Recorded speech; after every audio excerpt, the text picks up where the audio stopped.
Hello বন্ধুরা, আমি সুরুচি আর আমার চ্যানেলে তোমাদেরকে অনেক অনেক ওয়েলকাম। দেখো বন্ধুরা, আমি যেসব ভিডিওগুলো পোস্ট করি সেগুলো আমার একান্ত অভিজ্ঞতা থেকে করছি। আর আমার বেবির যে ডক্টর যা পরামর্শ দিয়েছিলেন সেগুলোই আমি তোমাদের সাথে শেয়ার করছি।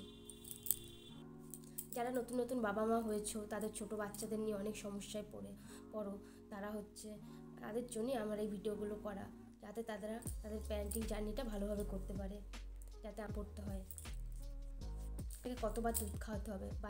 বাচ্চাকে 2 ঘন্টা বা 2.5 ঘন্টা 3 ঘন্টা অন্তর অন্তর দুধ খাওয়াতে হবে। বাচ্চা যদি কোনো সময় ঘুমিয়ে পড়ে, ধরো 2-3 ঘন্টা হয়ে গেছে, বাচ্চা এখনও ঘুম থেকে উঠছে না, ঘুমো, তা না করে তোমরা নিজের থেকেই চেষ্টা করো বাচ্চাকে ডেকে দুধ খাওয়ানো। বাচ্চা যদি বুকের দুধ খায় তো ভালো, আর যদি ফর্মুলা দুধ খায় তাকে সেটাই খাওয়ানো ভালো হবে। নাভির যত্ন কীভাবে নেবেন? নাভিতে কোনো সময় কোনো তেল বা কোনো কিছু আগের থেকেই দেবেন না। নাভির জন্য ডক্টর যে ওষুধটা দেবে সেটাই লাগাবেন, তাতে নাভিটা তাড়াতাড়ি শুকিয়ে যায়। আমাদের ডক্টরও একটা মেডিসিন দিয়েছিল, তো সেটাই আমরা ওখানে লাগাতাম, তো তাড়াতাড়ি নাভিটা শুকিয়ে গেছিলো, নিয়েও ওটা সেরে যায়। জন্মের পর শিশুর অনেক গ্যাস হয়। এই গ্যাস হওয়ার মেন কারণ হচ্ছে বাচ্চাকে ঢেকুর না তোলানো। বাচ্চাকে ঢেকুর এই কাঁধে নিয়ে পিঠে 10-12 বার করে এরকম করলে বাচ্চা ঢেকুর তুলবে। অবশ্যই বাচ্চাকে ঢেকুর তোলাতে হবে, আর নয় বাচ্চা কোনো সময় বমি করে দেবে। এর জন্য বাচ্চাকে ঢেকুর তোলানো অবশ্যই প্রয়োজন। আর বাচ্চার তেল কখন মালিশ করবেন?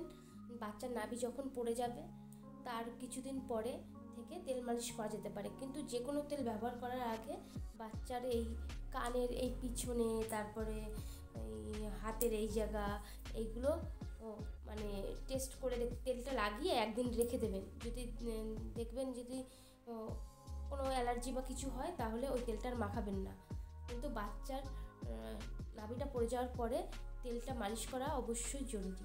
বাচ্চার কোন ডাইপারগুলো ভালো? এক ধরনের ডাইপার আছে যেটা প্যান্ট সিস্টেম, ওটা নয়, যেটা সাইড দিয়ে কাটা যায়, ওই ডাইপারগুলো ছোটো বাচ্চাদের জন্য খুব ভালো। আমিও আমার বেবিকে ওই পাশ দিয়ে ডাইপারগুলো বাচ্চা যেই ঘরে থাকবে সেই ঘরটা সবসময় ফিনাইল দিয়ে পরিষ্কার রাখতে হবে। তারপরে বাচ্চাকে ধরার আগে হাতটা সাবান দিয়ে পরিষ্কার করে নিয়ে নিতে হবে। তারপরে একদম সদ্যজাত বাচ্চাকে সুতির কাপড় পরাবেন, আর যে কাপড়ই পরান না কেন সেটা ডেটল দিয়ে পরিষ্কার করে পরাবেন।